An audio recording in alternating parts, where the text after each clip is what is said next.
Hello, this is VerticalSandwich, and welcome back to Let's 100% Complete Grand Theft Auto Vice City, and we are on Paramedic Mission 11, which means that we are 23 people away from never having to set foot inside an ambulance again in this game, which is outstanding.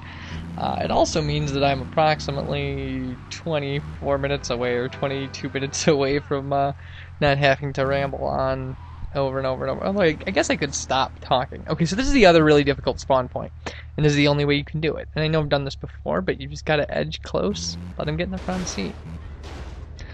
I just don't think, I mean, coming forward from the Cortez side of this, from this marina side, actually might be easier. It's hard for me on the map to tell whether or not a person is down there, whether or not they're at the bottom or if they're halfway down one of the paths or something. I don't. Luckily, we didn't have to deal with anything incredibly atrocious and I don't remember if there are bad spawn points in this mission, to tell you the truth. I'm not pre-watching these videos before I'm post-commentating them. Like I said, I figured that there wasn't really 62 minutes or 72 minutes of talking. I didn't think that there was probably a chance that I would miss saying anything, that the danger would be more that I would run out of things to say, which I've done once already. And I just don't feel like singing for you people.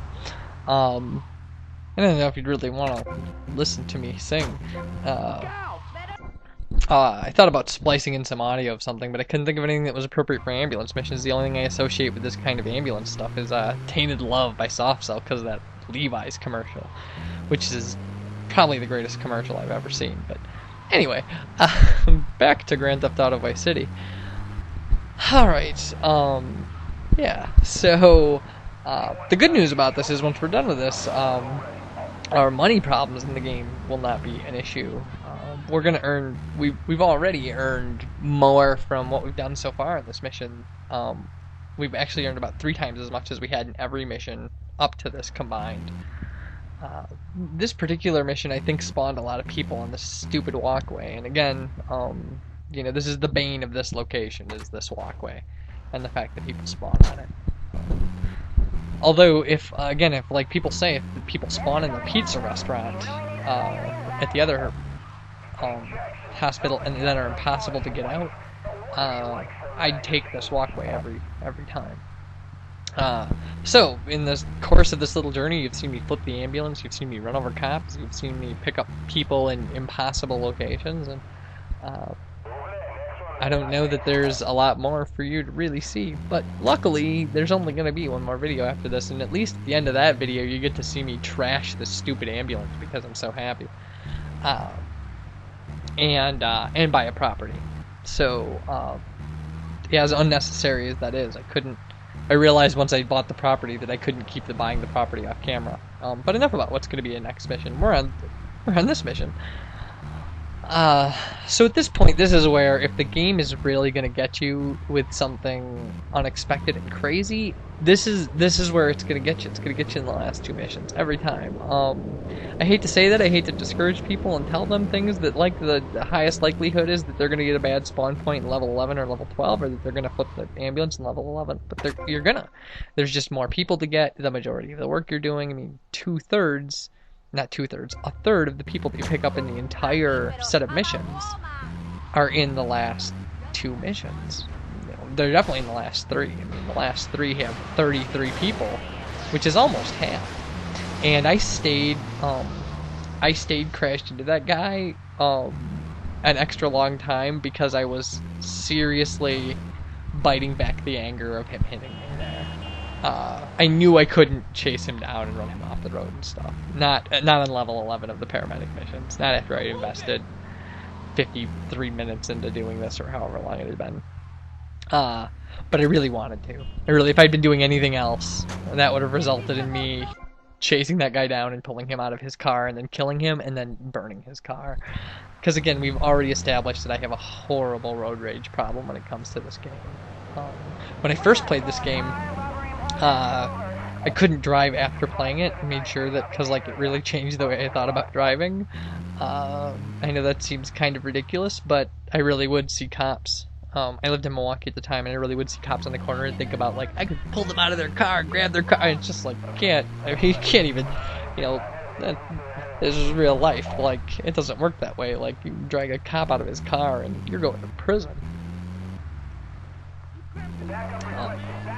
Alright.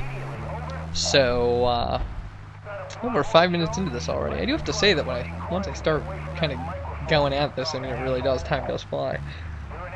I don't remember why I went out of my way to get this guy, rather than his closer compatriot. I think there was compatriot. Like I'm talking like I'm still an English major, and I'm not. I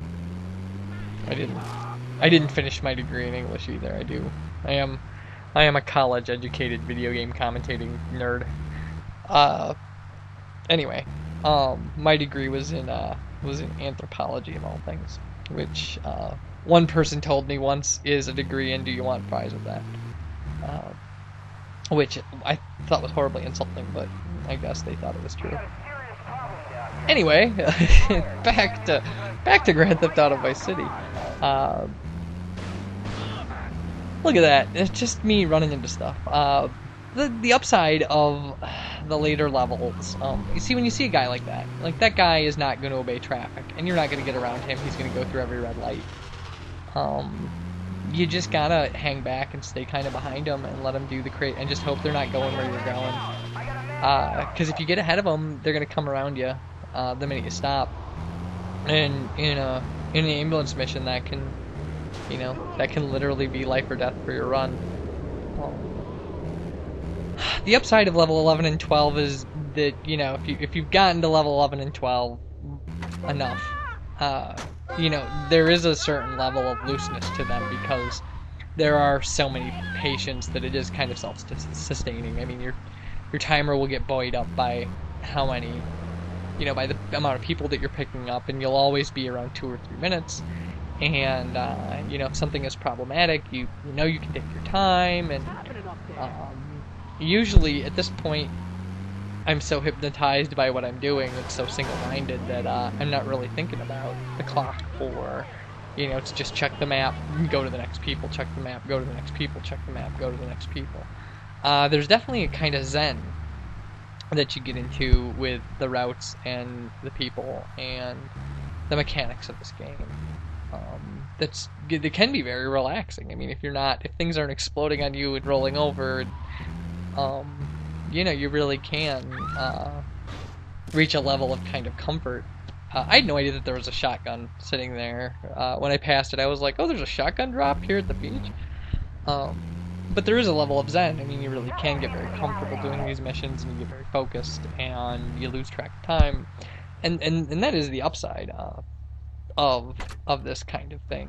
The facts that I'm going to post a link to suggest that you forget about trying to win, and you just do the next thing over and over and over again, because you can't possibly be thinking about level 12 when you're at level 5, and there's definitely a truth to that. I mean, you really do have to just be, you know, doing this mission one patient at a time, or one set of 3 patients at a time, and concentrating on your driving and what's going on around you, and anticipating, you know, if somebody's going to turn in front of you and things like that.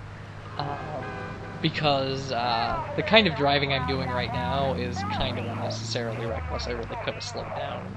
I'm being reckless even according to my own strategy, which is reasonably, you know, messy. I'm not, like I said, I'm not the kind of person who's going to take the speed run record for the 12 levels of Paramedic. I take precautions in this game. I'm not a cheater, but I take precautions in this game to make things easier for myself.